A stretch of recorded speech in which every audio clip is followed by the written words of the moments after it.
Hi hi hi hi ನಿನ್ನೆ big boss day 1 ತುಂಬ ಚೆನ್ನಾಗಿತ್ತು, ಎಂಟರ್ಟೈನಿಂಗ್ ಆಗಿತ್ತು. ಸೊ ಅದಲ್ಲದೆ ನಿನ್ನೆ ಬಿಗ್ ಬಾಸು ಈ ಥರ ಬಿಗ್ ಬಾಸ್ ಇರಬೇಕು ಅಂತ ಅನ್ನಿಸ್ತು ನನಗಂತೂ. ಎಂಟರ್ಟೈನಿಂಗ್ ಆಗಿ ಯಾವುದೇ ಜಗಳಗಳಿಲ್ಲ, ಯಾವುದೇ ಏನೂ ಚೀರಾಡೋದಿಲ್ಲ, ಕಚ್ಚಾಡೋದಿಲ್ಲ. ಸೊ ಈ ಥರ ಬಿಗ್ ಬಾಸ್ ಇದ್ದರೆ ನೋಡೋದಕ್ಕೂ ಮಜಾ ಬರುತ್ತೆ. ಯಾಕಂದರೆ ಈಗಿನ ಕಾಲದಲ್ಲಿ ಎಲ್ಲರೂ ಅವ್ರವ್ರ ವರ್ಕು ಪ್ರೆಷರು ಅಂತ ಅಂದು ಅವ್ರ ಟೆನ್ಷನಲ್ಲೇ ಇರ್ತಾರೆ. ಅದಲ್ಲದೆ ಬಿಗ್ ಬಾಸ್ ಹಾಕಿದರೆ ಅಲ್ಲೂ ಕೂಡ ಜಗಳ ಕಿರ್ಚಾಡೋದು, ಅದ್ರ ಟೆನ್ಷನ್ ಬೇರೆ. ಸೊ ನಗುವಿನ ಕೊರತೆ ಇದೆ. ಸೊ ಹೀಗೆ ನಗಿಸ್ಕೊಂಡು ಎಂಟರ್ಟೈನಿಂಗ್ ಆಗಿದ್ದರೆ ತುಂಬ ಚೆನ್ನಾಗಿರುತ್ತೆ ಅಂತ ನನಗನ್ನಿಸ್ತು. ಅದಲ್ಲದೆ ಓವರಾಲ್ ಆಗಿ ಚೆನ್ನಾಗೇ ಇತ್ತು ಬಿಗ್ ಬಾಸು. ಆಮೇಲೆ ಈ ಥರ ಇರೋದಕ್ಕೆ ಬಿಗ್ ಬಾಸ್ ಬಿಡಬೇಕಲ್ಲ, ಎಲ್ಲರೂ ಉಣ್ಕೊಂಡು ತಿನ್ಕೊಂಡು ಮಜವಾಗಿದ್ದರೆ ಬಿಗ್ ಬಾಸಿಗೆ ಇಷ್ಟ ಆಗಲ್ಲ ಅಂತ ಅನಿಸುತ್ತೆ. ಸೊ ಹಾಗಾಗಿ ಮುಂದಿನ ದಿನಗಳಲ್ಲೂ ಹೀಗೆ ಇರಲಿ ಅಂತ ಅಂದು ನನ್ನ ಒಂದು ಆಸೆ. ಸೊ ಬಿಗ್ ಬಾಸ್ ಏನು ಮಾಡ್ತಾರೆ ಯಾರಿಗೆ ಗೊತ್ತು, ಯಾವ ಟೈಮಲ್ಲೂ ಟ್ವಿಸ್ಟ್ ಕೊಡ್ಬೋದು.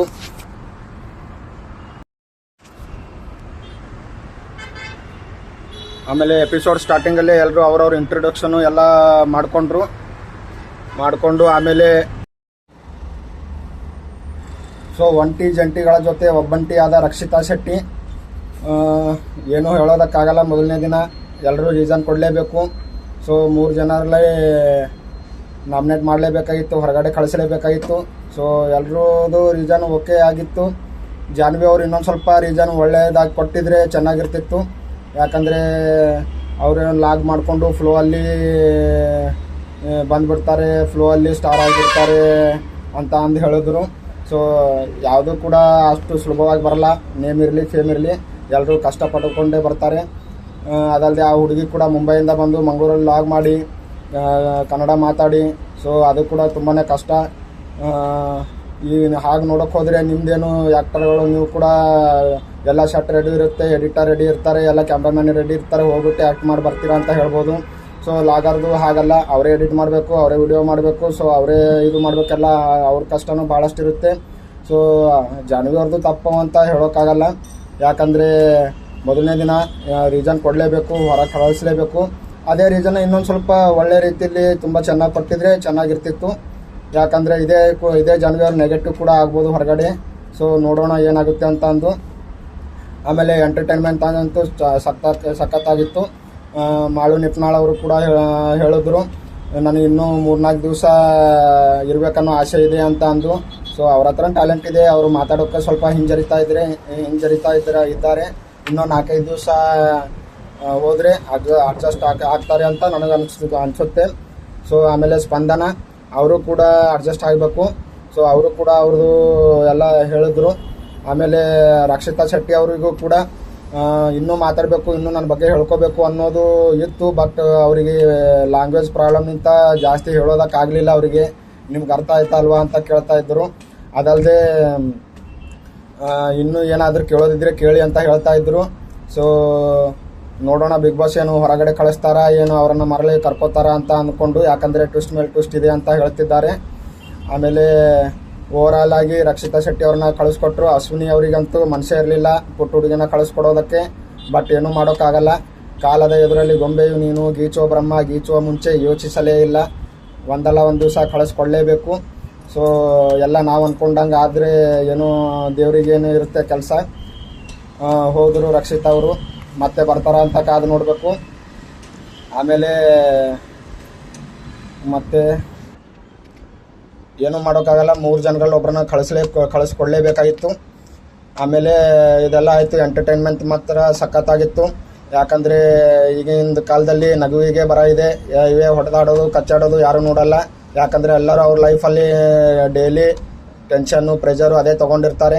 ಸೊ ಹಾಗಾಗಿ ಅದಕ್ಕೆ ಯಾರೂ ರೆಸ್ಪಾನ್ಸ್ ಮಾಡಲ್ಲ. ಈ ಥರ ನಗಿಸೋದು ಎಂಟರ್ಟೈನ್ಮೆಂಟ್ ಇದ್ದರೆ ತುಂಬ ಚೆನ್ನಾಗಿರುತ್ತೆ ಬಿಗ್ ಬಾಸಲ್ಲಿ.